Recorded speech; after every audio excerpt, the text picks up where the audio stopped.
Friends, welcome back to VANI వంటిల్లు. ఈరోజు మనం తెలంగాణ స్టైల్ పచ్చి పులుసు ఎలా తయారు చేసుకోవాలో చూద్దాం. ఒక్కొక్క ప్రాంతంలో ఒక్కొక్క రకంగా తయారు చేస్తూ ఉంటారు. ఎట్లా తయారు చేసినా కూడా ఈ పచ్చి పులుసు అనేది చాలా రుచిగా అనిపిస్తుంది. ఒక్కసారి ఈ పద్ధతిలో ట్రై చేసి చూడండి. 4 ముద్దలు ఎక్కువ తినాలనిపిస్తుంది. చాలా తేలికగా ఈజీగా తక్కువ టైంలో తయారు చేసుకోవచ్చు.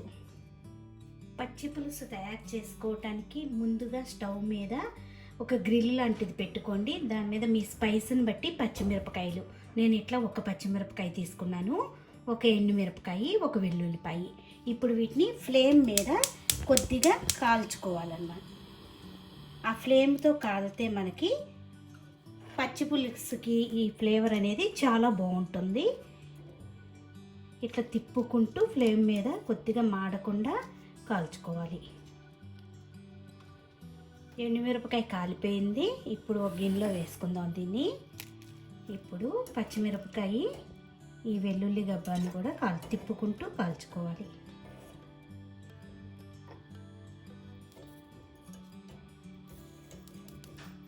చూడండి, ఇలా కాలిపోయినాయి కదా, వీటిని కూడా ఒక గిన్నెలో వేసుకుందాం.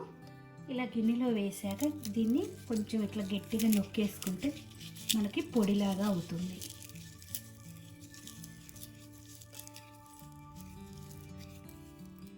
ఈ పచ్చి పులుసులోకి ఈ కారం అనేది దిగి చాలా టేస్టీగా అనిపిస్తుంది.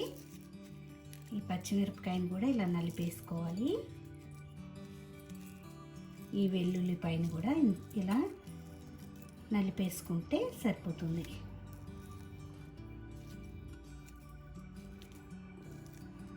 ఇప్పుడు దీనిలో ఒక ఉల్లిపాయని సన్నగా ముక్కలు కోసి వేసుకోండి.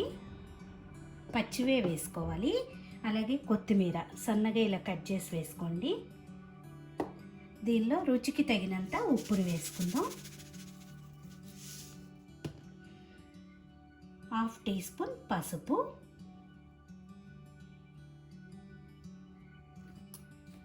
నిమ్మకాయ సైజ్ అంతా చింతపండుని 10 నిమిషాల ముందు నానబెట్టుకుని ఇలా రసం తీసుకోండి.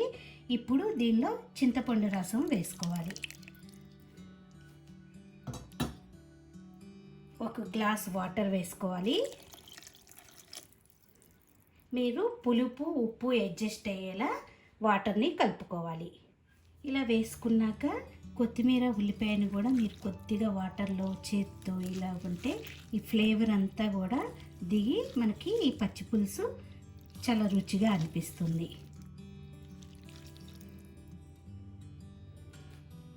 మీరు పులుపు కొద్దిగా ఎక్కువ ఇష్టపడితే కొంచెం వాటర్ తక్కువగా వేసుకోండి. కొంచెం పులుపు తక్కువగా అనుకుంటే కొంచెం వాటర్ కలుపుకోవాలి. ఇలా తయారు చేసుకున్న పచ్చి పులుసుకి ఇప్పుడు తాలింపు పెట్టుకోవాలి. తాలింపు ఎలా చేసుకోవాలో చూద్దాం. స్టవ్ ఆన్ చేసుకుని చిన్న బాండీ పెట్టుకోండి. ఎక్కువ ఆయిల్ కూడా మనకు దీనికి అవసరం లేదు.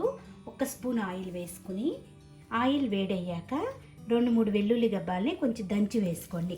మీకు వెల్లుల్లి వద్దు అనుకుంటే వేసుకోకపోయినా కూడా పర్వాలేదు. వెల్లుల్లి కొద్దిగా వేగాక దీనిలో ఆవాలు, జీలకర్ర, కరివేపాకు. తాలింపు వేగిపోయింది. ఇప్పుడు స్టవ్ ఆఫ్ చేసుకుని ఈ తాలింపుని పచ్చి పులుసులో వేసి కలుపుకోవాలి.